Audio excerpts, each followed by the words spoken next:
Welcome to our fourth session.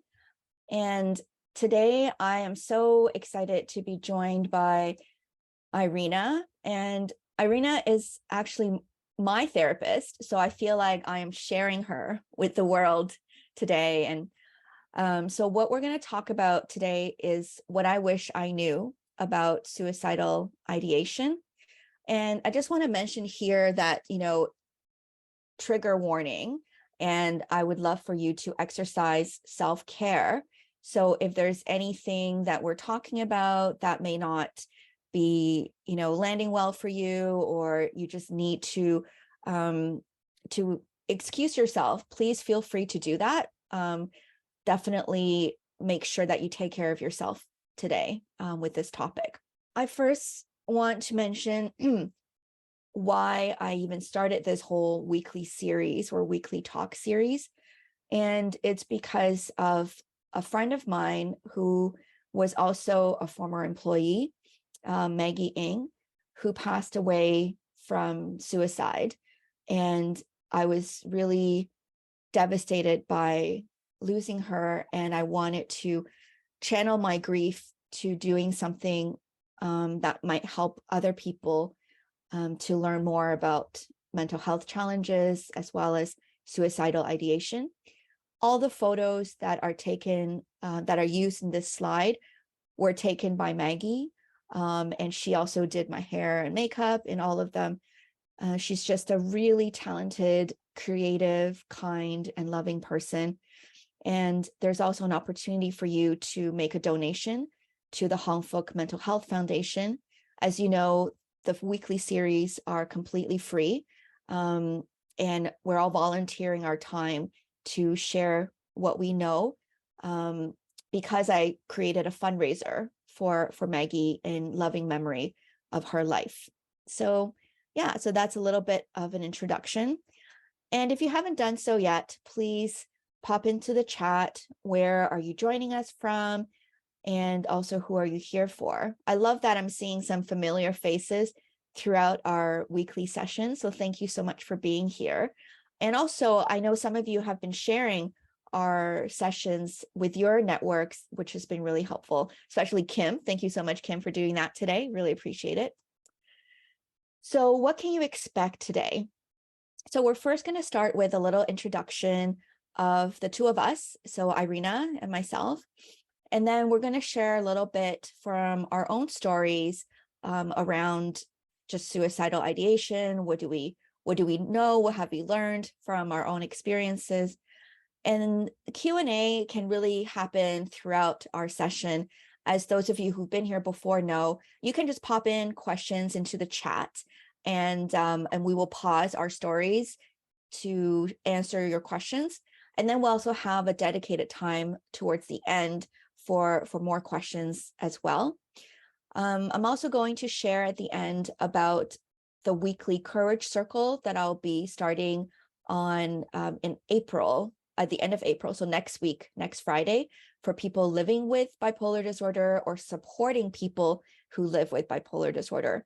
And then at the very end today, I'm also going to share some resources for suicide support, whether something you might find useful or something you might want to share with people in your lives. So that's kind of what you can expect today. And so now I'm going to introduce Irina. Irina is a really special person to me. We met in person last year at a conference, and she was in the room when, I had a session with Gabor Mate, and I ugly cried in front of a lot of people. And Irina's story really resonated with me as well, not because of her vast background and knowledge in suicide distress and support. She actually has a PhD in interculturalism and specializing in suicide distress. When I first heard that, I thought, wow, that is really, really something, to go that deep into a topic that most people would find very difficult. And so Irina is a trauma-informed therapist. She is my therapist. And I said earlier, I feel like I'm sharing her with the world. She is amazing. I have never had a session with her without having to take a ton of notes or journal a lot. She just gives me so many insights. She currently lives in Romania, and her background is in transpersonal psychology and performative arts. She is a public speaker and lecturer on mental health. And the picture you see of her there is actually her leading a workshop around suicide support. And she can add a bit more to that as well. And Irina has lived experience with anxiety, depression, and chronic suicidal ideation. And every speaker I invite to this weekly series have lived experience. It's not just because of their expertise in mental health that they're invited, but it's also because of their personal lived experience with mental health challenges. And another really special thing about Irina, I mean, there's so many, but another one I want to mention is that she is a certified practitioner with compassionate inquiry, and she's trained under Dr. Gabor Mate. I'm in the same program, but I'm only 6 months into a 2-3 year program. So Irina's already done with the whole thing. And she's also a co-creator of the suicide attention training. And she helps people who are in the compassionate inquiry program to process their suicidal ideations and supporting people who are, she's sort of supporting the healers, and she's helping to heal the healers, which I find just truly special. Anything you want to add, Irina? Well, hi everyone. Thank you, Yolanda, for the invitation. Well, really not much. So you did the presentation here. I was looking at it, and yeah, it's so beautiful. During the time you were talking, I was like, whoa, that's me actually. So thank you for that. I don't have anything to add. Yeah. Awesome. Well, you will have a lot to add once we start chatting, but I'll introduce you to me a little bit for those of you who might be joining for the first time. And those of you who are joining for, multiple times, you'll really know my background story by the end of this 9 weeks, and there will be a quiz with the prize. I'm just kidding. No quiz. So a little bit about me. So I am a mom to an amazing girl and wife to an incredible husband who is here, Brian Moe. I have a really diverse background in my career, professional life. I was an engineer, then I became a high school teacher, and then I became a serial entrepreneur where I launched a Mandarin school, which now my husband runs with me. And I also founded a nonprofit for girl empowerment. And most recently, I launched a coaching and corporate training practice where I teach teams about authentic communications. But the one thing I have the most experience with is bipolar disorder. So I've lived with bipolar disorder for over 23 years. And during this time, I've had 2 hospitalizations and collectively have been on disability leave for over 4 years, and multiple, many suicidal ideations, which is what Irina helps me with as well. So that's a little bit about me. And just kind of setting sort of the page a little bit for us. You're in the right place if you or someone you care about lives with mental health challenges and you want to learn from our collective lived experience, and you're willing to keep an open mind, but also because of today's topic, just want to reinforce and mention about the trigger warning of the topic of suicidal ideation. And I would love for you to exercise self-care. So if you need to leave, please do so, and just make sure that you are taking good care of yourselves while you're here today. Also want to mention that you're in the wrong place if you are seeking medical or diagnostic advice. That's not what we're here to do.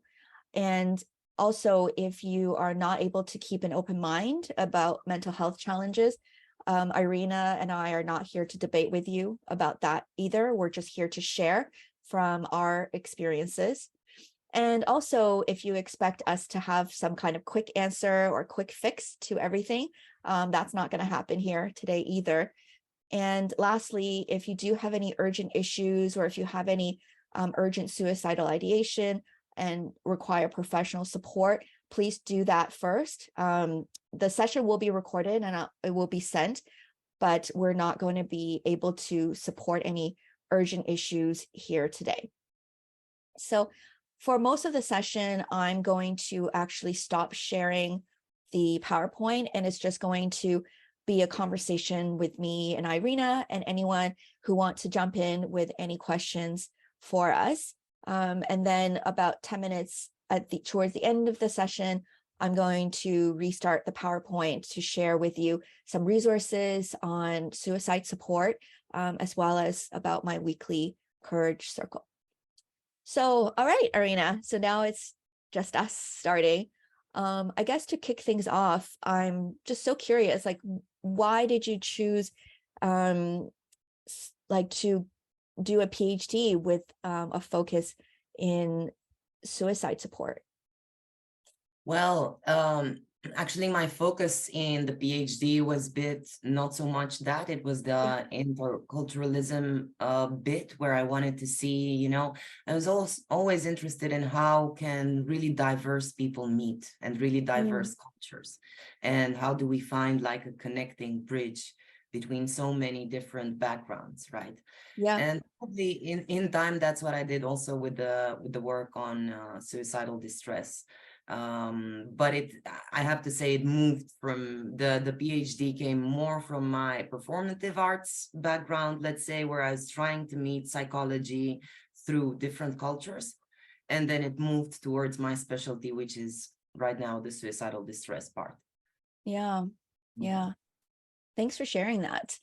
I know there was one thing in one of our sessions. I know that you can't disclose, but I want to share something that we talked about in our session. Was I was having some really dark thoughts, and have actually had come close to acting on some of those thoughts. And I was asking Irina, I said, why do I want to kill myself? Like I on paper, my life looks pretty great, other than living with the challenge of bipolar disorder looks pretty great. So why would I or anyone want to end their life? So, what do you want to share a bit about what you said when I asked you that question? You can share also. I don't remember very clearly what I said then. Of Okay. course, I have many answers, but let's see if I gave the same Okay. one. Yeah. All right.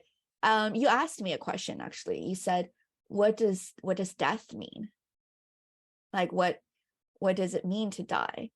And I said, well, I think that would be the end of pain for me. And I had always felt like such a burden, to my husband, to, my daughter, my parents, my friends. I always felt like such a burden. So if I died, it would be the end of that like pain or that feeling.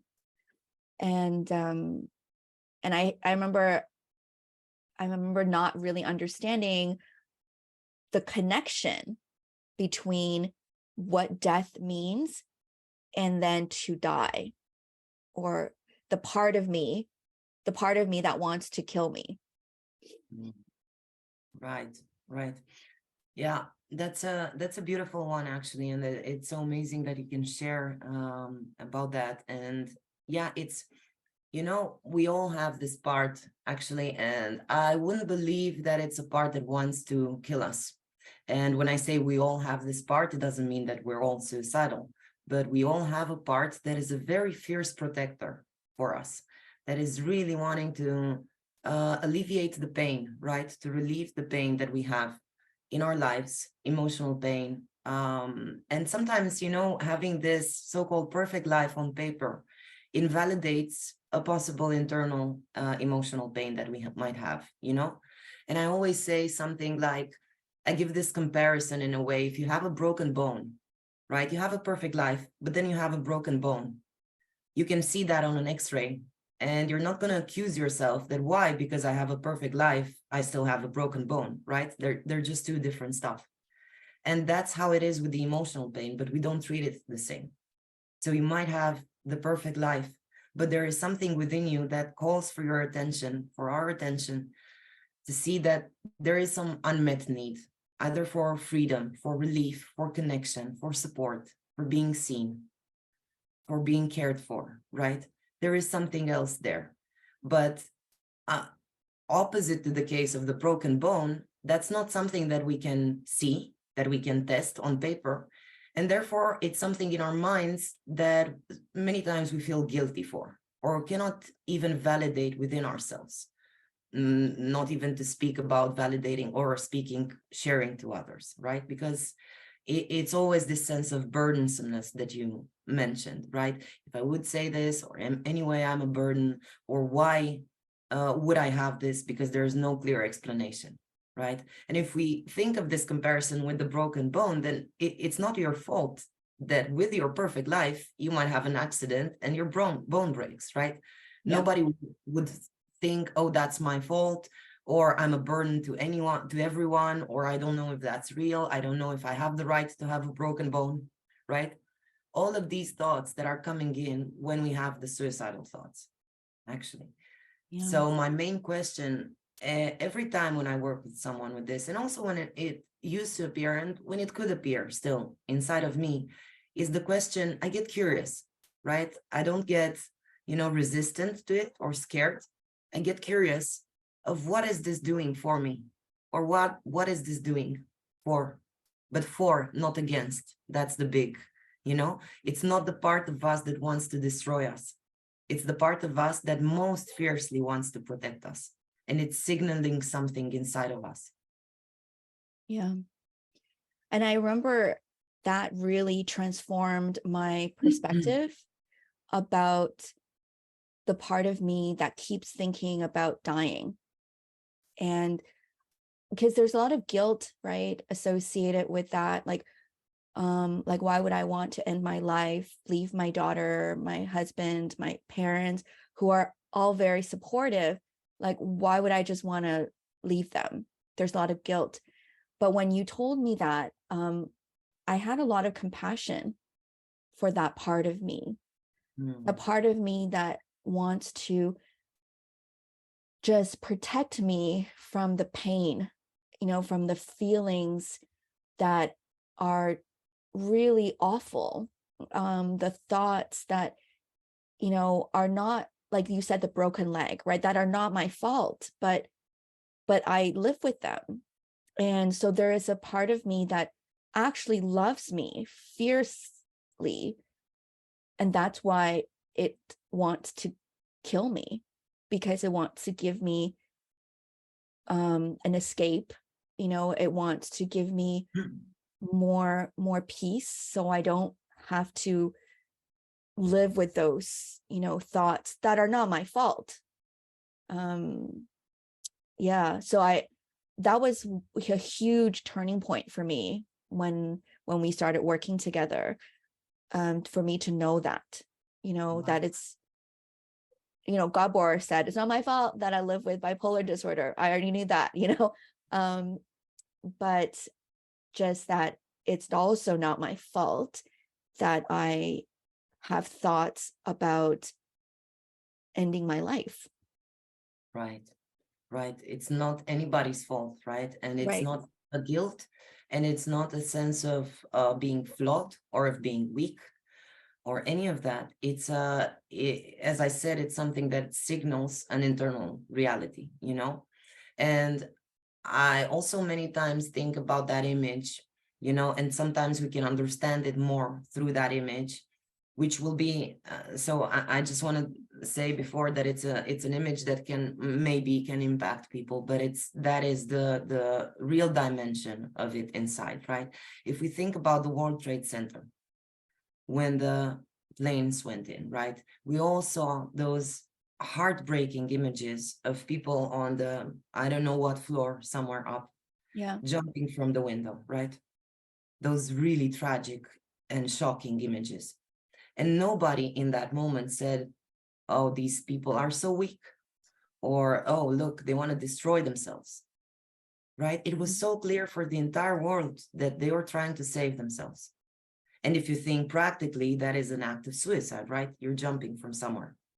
But the reason why they were doing it, it was very visible for the whole world, right? It was that hell inside of that burning building. So what they were choosing was the less worse, the better option of the two. So they were trying to protect in themselves in whatever way was possible. And that's why I explain to people, that's what's happening inside of people that experience suicidal distress. There is that burning building, if we think of that. Yeah. It's the burning building that we don't see because we just see this beautiful image many times, right? But there's the burning building from which the person just wants to find relief, to find peace. You mentioned peace, right? So that's why this question, what is it doing for you, changes the perspective and the mind frame of being afraid of this part to getting curious and compassionate, as you said, and to see that it's actually wanting our good in some way. And this whole idea for me was really, it became really clear after the training that I did with Gabor Mate, because it's exactly the lens that he put, and he changed the world's view on addiction, right? Because also addicts were seen in the same way. You are weak, you are flawed, it's your fault. You choose to do this, you choose to harm yourself and your family, let's say. And the question there was all the time, what's wrong with you? And he changed this lens of towards addiction through the compassion lens of asking not what's wrong with you, but what happened to you. So I think that applied to suicidal distress seems so obvious, and yet ironically is so not common in the world, in the psychiatric system, in the societal system, right? There is this fear-based response in front of suicidal distress, many times judgments that even the person internalizes. And that's why we get all these, when somebody passes through suicide, there's always this kind of reaction around, oh, why didn't they say anything? I didn't see anything. Even family members sometimes didn't see anything.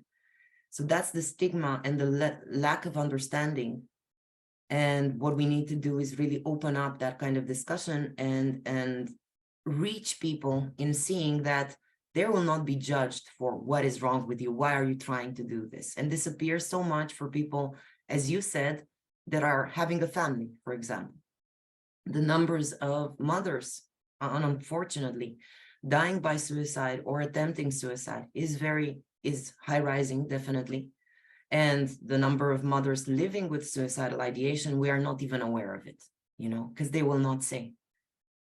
So it's in this whole work, it's not only about preventing a suicide, but it's about enhancing the quality of life for those living with these ideas and thinking all the time, oh, I'm a bad person. It must mean I'm not, I don't even deserve my family, or I'm not a good mother, or so on. Yeah. And it's exactly the opposite. As you said, you had this question like, why do I want to die? Even in the tone, people say, why do I want to die? It's so judgmental.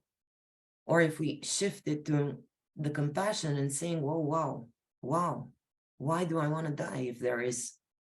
If I have all this around, what is it there that is hurting me so much that there is this part coming up for me? So I see it as a guide, the suicidal part in anybody experiencing it is a guide that is signaling and showing us the way to something that is happening within the person. Definitely. And I think when you said so many things just now that I want to respond to, but the one that I'll go with first is that burning building, right? Mm-hmm. That the burning building is in our heads. People cannot see it. Yeah. And yet we are being judged externally for having a burning building in our head. And I have no idea.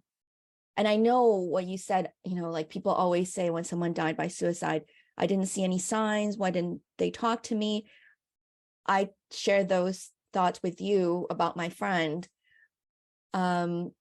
And I remember, I just now had a full circle moment when you said about the burning building, because I realized she had a burning building Definitely. and I didn't know. I couldn't see it, but it was real for her. And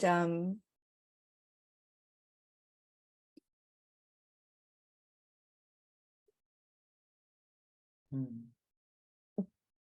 it's, for me, it's the thought that somebody was alone with the burning building that is really hard for me to take, especially someone I know and love and care about. I don't know. I mean, I know there's no quick answer, obviously, but like, what what do you think we should know about people who are living with the realities of these burning buildings? Like, what should we know? Well, yeah, and I completely feel your emotion now, and it's so, this is a very strong image with the burning building, but it's also something that is for anybody who was in that place, we can resonate, right? And first of all, I want to say it's nobody's fault that we don't see the burning building. It's nobody's individual fault. It's the fault of a toxic culture and of a toxic society that turns away and doesn't have the opening actually to understand about these realities, because we cannot start small. Actually, it's such a big issue, or we can start small, but we won't solve it small, because it's about the safety for people, just building safety within wider layers, let's say, of society, so that they can feel safe to disclose. That's the whole shock. Why didn't I see the burning building? It's not your fault. It's the fault of how it is being, suicide is being seen in the world, Yeah. right? And because we are seeing it as a flaw of character in some way, or just, like even selfishness sometimes, or all of these burdensomeness and so on. And because there is that perception, then people cannot feel safe to disclose. Why I absolutely love this work for me is because I get to be with people in their most intimate and most raw places inside of them, if you meet someone there. Yes. So to have someone disclose that burning building for them and not to be alone, so much is needed in the world. So much, of course, even individually in connections, but so much is needed to a bit move away from the stigma that is everywhere, and it's internalized, right? And it's even, I don't want to get into big theories, but it's even historical. If we look at the fact that in so many countries, suicide has been illegal, which is hilarious if you think about it. It's really hilarious. It's an illegal act, but that will impose a sort of view upon the family, right? In my country, for example, being an Orthodox country, this is being viewed as the biggest sin possible. And for the entire family, there will be, this burn of a sin, let's say. So this is quite theoretical here, but I want to say that all of these are manifesting within the individual. We're not, we're part of this collective. So what can we do? How, just to answer your question in that, what can we do as individuals is, of course, paying a lot more attention in some way, checking in on each other, and knowing that as we hide sometimes, others hide also. And I think that the best thing that we can do is exactly what you're doing now, honestly, of speaking up, just speaking up, just opening up. That's all I can do as an individual. If someone speaks up about their burden, about their suffering, then they will inspire, or they will create the safety for someone else to also share their story. It's about, we heal together. We cannot heal in disconnection. So I would say exactly, again, what you're doing now is what we can do, all of us.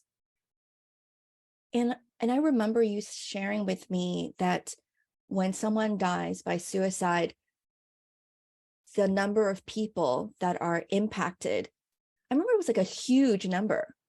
What was it? Was it between 60 and 100, closer to 100? That's it's called the ripple effect of a suicide, actually. Yeah. So it's not and that ripple effect doesn't really end. It, I still think about my friend every day. I have little conversations with her in my head.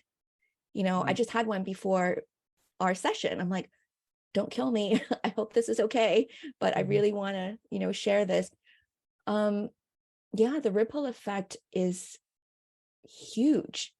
Yeah, And if we don't make that okay, like, and if there's so much shame or guilt wrapped in that ripple effect, then it's really going to be a very toxic influence for a lot of people who are definitely. touched by it.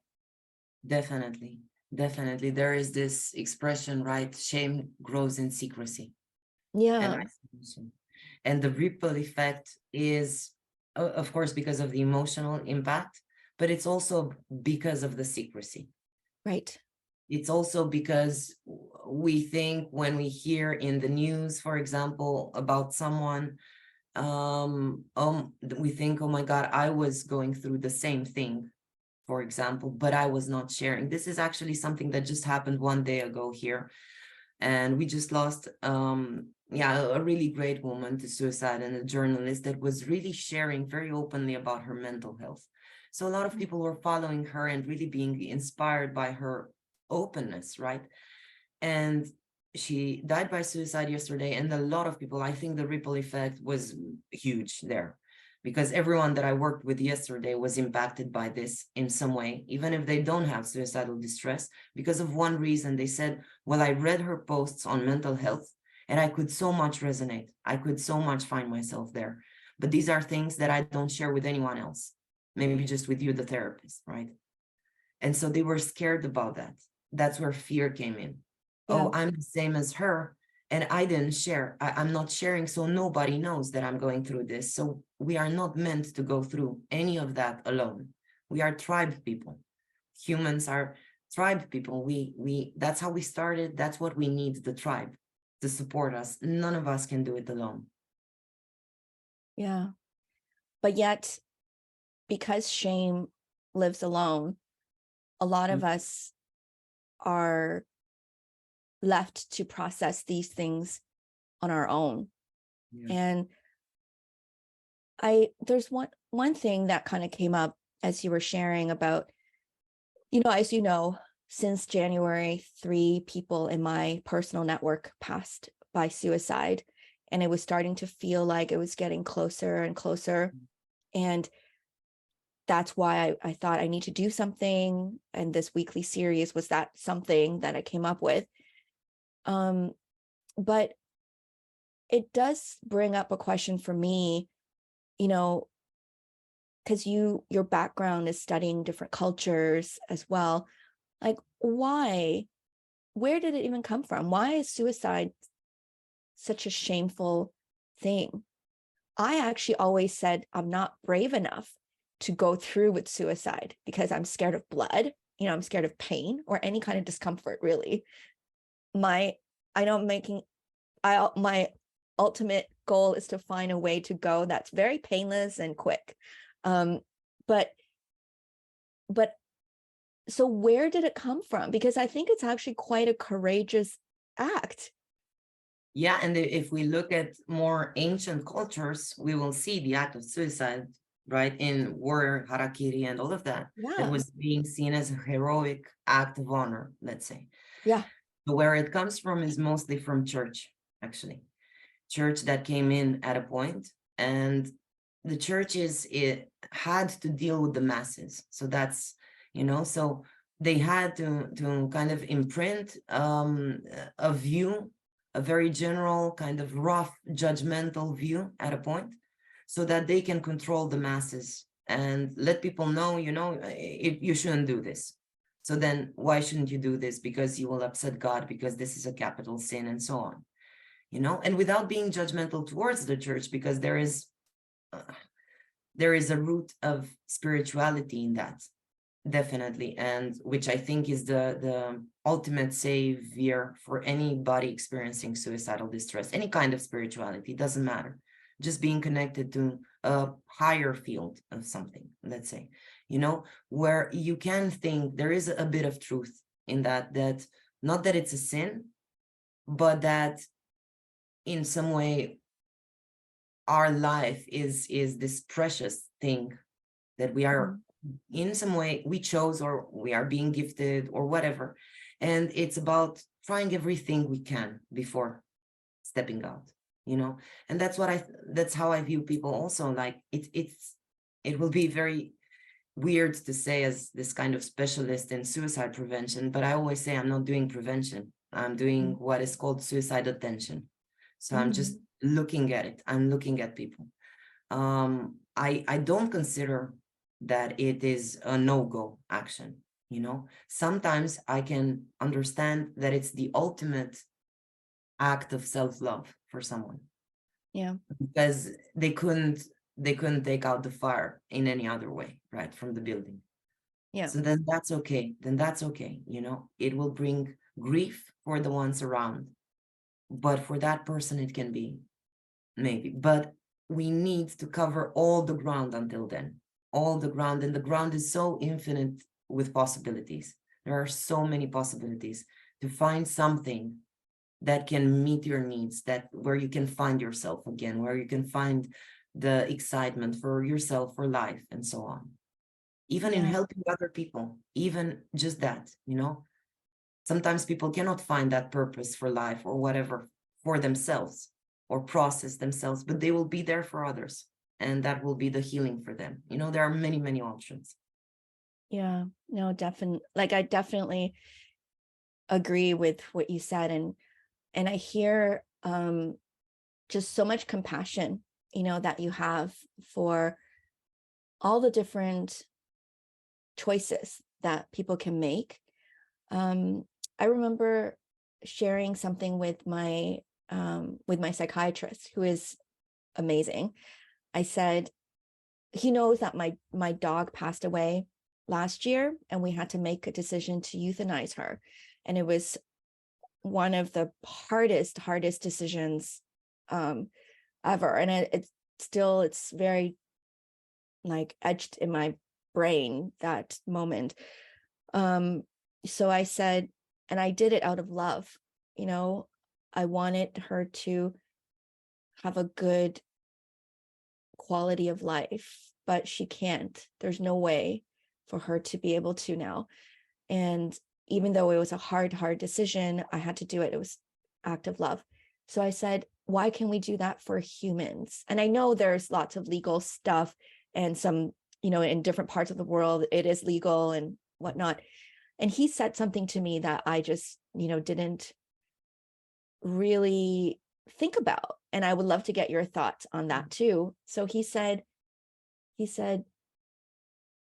well, for humans, and it's related to what you said earlier. He said, for humans, there are just so many options that we need to look at before we give up. Right. It's not the same as with animals. And a life is precious, and we do need to make sure that we exhaust all avenues. You can't just say that we need to cut our losses and give up on this person. And he said, if that were the thought process, then a lot of the vulnerable community would not be able to live. Like seniors or people who are with critical illness. And it gave me a different perspective, because it is different way of looking at preserving life and giving more opportunities to heal. Yeah, I totally agree with your psychiatrist, and it's a beautiful explanation. And yeah, it's kind of what I was saying also. Yeah. We don't realize how many possibilities there are, actually. And that's why we're trying to move away as much as possible from the option of, okay, just step out, just give up, because we need to widen our lens. There is always something that can bring that back, that kind of preciousness of life, let's say, in some way. And it can be very different from one person to the other. And Mm, also, I want to say that it can be a long road and it can be a bumpy road. And I completely get the pain and the frustration of people that live for years trying to find something, some sort of possibilities. And they're heroes in my book. They're heroes of trying day after day to find another route and another possibility. But many times from that kind of crisis, there is this transformational change at a point. So it's kind of you give up, or you have to transform and transmute that energy into something that will be, many times it's again about being there. Many times it will help others, and it will not just be about yourself. And we are all needed, all with all of our stuff. We are needed there, at least, if not for something else, at least as mirrors for someone else, for someone to say, hey, but I have this also, or look at that person, or so on. We are needed, and we are missed in some way, so while of course not judging it in any way, but giving up should be that kind of last resort. And of course it should be a place where nobody should be alone in some way. That's also, as much as possible, if we can be there for people just whenever they are feeling all of that, and just helping them, just look around and have a little bit of patience, and let's just breathe together, and let's just look at what can be done for you. What it's, again, I'm going to repeat myself, but the world is just so full of infinite possibilities. And I don't want to be like toxic positivity here, but I'm also talking from my own experience. And I did have moments where I would have sworn that there is no other way, or that I don't find it. I don't feel, the connection to anything that was presented to me, let's say. But there is that inner knowing, that inner knowing that if we connect to it, that says, just wait a bit. This whole crisis will have its purpose, will transform in something. It has to be in that way. Don't give up, don't step out. yeah. And that moment, or that patience, is life-saving. And this is actually one of the kind of life-saving informations I love to share. We talked about this as well, of course, in our sessions, but in general, the research says the suicidal ideation to acting on it, it's usually between, I think, 20 minutes to less than an hour is the window of time. If you can help somebody interrupt that thought within this period of time, it could save their life. Yeah. And one thing that I know Irina does for me is I have a safety plan where if I start to have these dark thoughts or ruminations about suicide, I have people on my safety plan that I could call on. Actually, so Irina is on it, and actually another friend of mine here, Karen, is on that list as well, where beforehand, I actually get their permission to say, would you be on my safety plan? And can I call you if I'm in that moment of being really dark? Because not everyone is going to be available at all times. So you should have maybe 3 or 4 people, right, on your safety plan. But that conversation that you have during the most critical time could save your life. And I think for me, having that conversation ahead of time when I'm feeling fine, to get your permission, like Irina, can Brian reach out to you if I'm just feeling really dark? Or Karen, like, can I reach out to you? Just even having that conversation ahead of time to say, can you be there for me? Can you be on my safety plan? It's huge. Yeah, definitely. It's kind of the beauty of a safety plan. I kind of explained that the safety plan is not just, and forgive my dog that is really The safety plan is not just for crisis moments. We need to pre-plan in some way. The safety plan is beautiful to be done in a very calm and regulated moment, because we will not be able to think, like what you said now. People might say, but yeah, can I not just call someone? I have a good friend and I'm just going to think about calling them then in that moment. It never happens. It Yeah. never happens, because in that moment we cannot think, actually. So it's about pre-planning. But Yeah. it's exactly what you said. The beauty of it is that it brings that safety, again, not just for that moment, but for general. I've got people in my corner, right? I'm held, I'm seen, I'm protected in some way. And it's beautiful that many people tell me that actually after they fill up their safety plan, they don't get to use it anymore, just Yeah. because they know they have it. Like, I have 3-4 people there who, in case I go to a very vulnerable and painful space for me, they will be there for me because I had this talk before. So even that, puts in your head very clearly the idea you are not alone. You will not be alone. You will be held, right? It's that, again, that tribe kind of connection that we need there. So Yeah. many times that's all we need.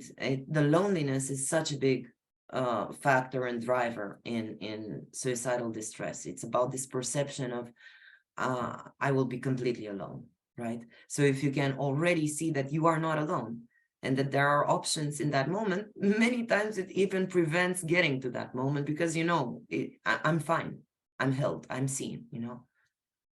Definitely. And I know my psychiatrist told me there are two main reasons why people go through with their suicidal ideation. One is a feeling that they don't belong anywhere. Yeah. And the second reason is they feel like they are a burden to people around them. Mm. And for me, I remember used to think, well, why did Robin Williams, like all these famous people, like how do they just die? Like, don't they have people that they can call on? Like they must have a ton of friends. But before I met you in Vancouver, I had one of those moments that I told you about, and where I actually took out a knife and I was like, wait, do I want to kill myself? That's going to be really bloody. I don't know if I want that. But like, I was really, really like in that dark moment, and somebody called me out of the blue, and that interrupted my thought. That person didn't know it, but like he saved my life in that moment. Mm. I would have never reached out to anyone, even though I could have called Karen, I could have called Brian, I could have called like any number of people, but I didn't have a safety plan. I didn't have permission. And I don't Right. know why, but I felt like I couldn't call anyone. Nobody would want to talk to me because I'm going to be a burden Right. to them. So Yeah. why would they want to talk to me? But of course, in my regular way of thinking, Karen would always want to hear from me. Brian would always want to hear from me, but I don't think that way when I'm in that like dark space, right? And it's like 20 minutes, right? And then it passes. Right, exactly. And that's the importance of interrupting that thought. And the sense of being a burden, again, it's beautiful if we think about it as a symptom. It's a symptom, actually. It's a symptom of trauma. Nobody is a burden for anybody, actually. If we Yeah. look at, would I ever think of another person, even someone that I don't care so much about? Even if we do this exercise, like we look at people on this call and we choose one person that we don't even know, right?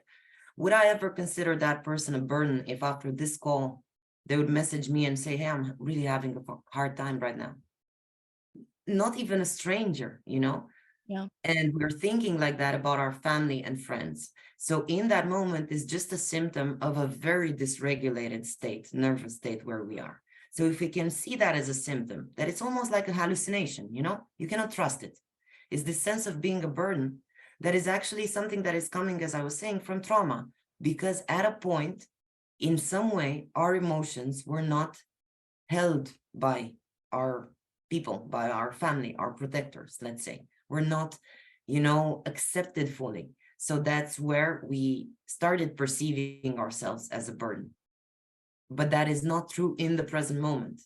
We are in the past in that, So yeah, of course, that's why it's very important to pre-plan and not to trust our judgment in that moment, just to recognize, okay, I'm in this moment where I cannot trust any of my thoughts, any of them. They're just delusional, just if you, it's all a delusion. Because if I go outside of that moment, I will recognize my thoughts as being like exactly as you said, that you would never think of your husband or of your friend, that they would say, no, I don't want to talk to you, you're a burden. Never. You see the absurdity of it. But in that moment, nobody does, and just being very aware of that and pausing in that moment. It's about this pause moment. Let's pause, let's breathe, let it pass, interrupt the thought in some way. Yeah. I remember reading, Eckhart Tolle's story, right? How he came really close to taking his own life and how he became so aware that he is not his thoughts and his thoughts were trying to kill him, but he didn't want to die. And same thing happened with Byron Katie. Like a lot of these very compassionate, amazing healers now in our generation have gone through the darkest times that we can imagine. And they come, they really come full circle in understanding that pain that people go through. And Elizabeth wrote a comment here. She said, also it's that, I guess, fear that you would be judged and that you're looking for pity, or that you're looking for, maybe you're looking for attention, for calling. And I can see that could be a fear, or something that you could be stopped by. Yeah. Right. Yeah, but that's a big one. I want to say something Yeah, around that. please. It's of course the fear of being judged, but again, I think it happens so rarely that someone will be judged because they're reaching out for help when they're suicidal, right? Yeah. I don't know, it can be a freak accident, but it doesn't really happen. You're not being in that moment judged. It's just your fear. But there is this idea of, oh, and that can happen. You want to just draw attention. So to that, I will say, so what? Yes, I want to draw attention. We demonize this drawing of attention. Don't draw attention. Attention is love. Attention is life. A child without attention dies. That is the truth. So it's our basic fundamental human need to have attention to us. That's why, and so if you draw attention in that way, if you want attention in that way, that you have to say, hey, I'm afraid that I might take my life right now. So yeah, I'm asking for attention from you in some way. Then we need to really open up to that and to see, why is this person needing to go to that place, that is such a painful place, to draw attention, and they couldn't have attention any other way, not the essential fundamental attention that they needed. So for me, if anybody says, and I had this example of people telling me, I'm afraid that you're going to think that I'm just drawing attention. I have someone who has currently this crisis. So she judges herself that, oh, you will think it's not real, so I'm just drawing attention. So how I react to that is to say, you have my full attention, and I totally validate this. And it's about showering, like Gabor says, shower your kid with attention, and he won't need to act out or to, right? But if he always lacks that attention, then he won't have all these behaviors just to make you be connected to him. That's what we do as adults also. We need that connection. We need that attention. So it's okay to ask for attention. 100%. It's so true that we need to give ourselves permission to know that we are worthy of attention. But like Irina said about, it comes from trauma. Maybe you didn't have that as a child, or maybe you didn't feel like you were worthy of attention from your parents or your caregivers. Then as an adult, you carry that trauma with you, and it's hard for you to demand that kind of attention from your loved ones as an adult. I definitely have experienced elements of that myself. And the other thing I said in the third session last week was, I also find that living with a mental health condition also helps us choose almost the best people in the universe. And these are slowly, like you slowly filter out the people that will judge you. They're no longer going to be in your circle anymore. And who's left are literally the best people in the universe. And that's what I can confidently say about the people that support me, that keeps me alive every day, are really the best people in the universe. I've got Irina, I've got Brian, Karen, like many others. But, you know, these people on my safety plan are like literally the best people in the universe, and they would never judge me. And I think that's the process of selecting who are meant to be in your lives as well. So I know we have 2 minutes. We always have such great conversations, hard to stop. But are there any questions that people might want to ask us right now? You can pop it in the chat, or you can also ask us on video if you like to. And Irina, are you okay to stay for like 2 more minutes if we go over by 2 minutes or so? Okay. I need your attention, Irina, for 2 more minutes. Yeah, you have my attention. Yay! All undivided. Yeah. Thank you. So any questions you might want to ask? Okay, Elizabeth asks, are there any online support groups? Okay, so I'm going to share this slide. So many thanks to Irina as well, helped me to put together some resources. So here's some resources. I'm not sure where you are located, Elizabeth, but I kind of had them from Canada, in the US, and international. So these are great resources that I'm going to also email out when I send out the replay from today's session. So I will include these links as well, or you can take a screenshot of this if you would like to have it sooner. So those are some resources. In terms of support groups, I'm also running a group called Courage Circle for people living with bipolar disorder or people who are supporting somebody living with bipolar disorder. And I made some changes based on some feedback I got. And so I'm going to be running it on Fridays from 12 to 1 Eastern time. And it's really about giving support. There's not going to be a specific focus on suicide, but suicide is actually one of the topics that I'm going to talk about there as well. And there is a cost to this group, but I will also have financial assistance available if you need that. I would not turn anyone away based on their ability to pay. But I would like you to would want to do this if you apply for financial assistance. So those are kind of the 2 options. So online, this is going to be online as well by Zoom. And then these are some of the resources that you can also look into.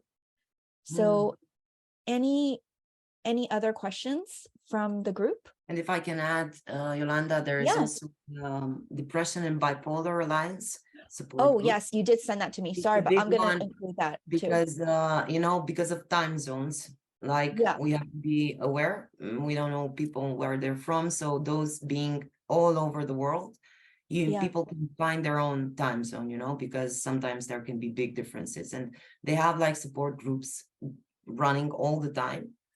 You have to register for them, but there are many, many options, in person, online, whatever. And sometimes it resonates, sometimes not, but it's a good possibility, if it's during the week. I had people who said like, yeah, I want a support group like today, Monday, Tuesday, today. So that being such a big, like, kind of resource, it's possible for people to get very soon, Yeah, definitely. So I'll include that in the email follow-up as well. So last call for any questions before we say goodbye. So everything that you saw today will be part of the replay, and I will send that out in an email along with any of the links that we had talked about as well. So I just want to take a moment to really, truly thank Irina for taking the time to be here and helping me through my grief process and so many other things. But to be a part of this session. I really, really appreciate it. Irina, thank you so much. You are like amazing, just incredible. My goodness. Thank you And so much. also I want to thank everyone here for being here with me. Some of you have been here like every session. So thank you so much. We have 5 more to go. So let's see who can be here for all 9. So thank you all so much for being here. And of course, just one last thing about safety plan. It doesn't have to be anything complicated. Even if you just decide to talk to 2 people and ask them if you can call them in case of an emergency or when you need them, that's your safety plan. That's sort of what I did. I mean, it's written, but that's mostly what I did. So Karen and my husband, Brian, are both on my safety plan and they're here today. So you really will get the right people in your life and to support you through the toughest times. It just will take time and patience. And Irina talked about patience. It is so important. So thank you all so much. And please take good care. And yeah, thank you for being here. Bye. Hi, thank you, everyone. Thank you.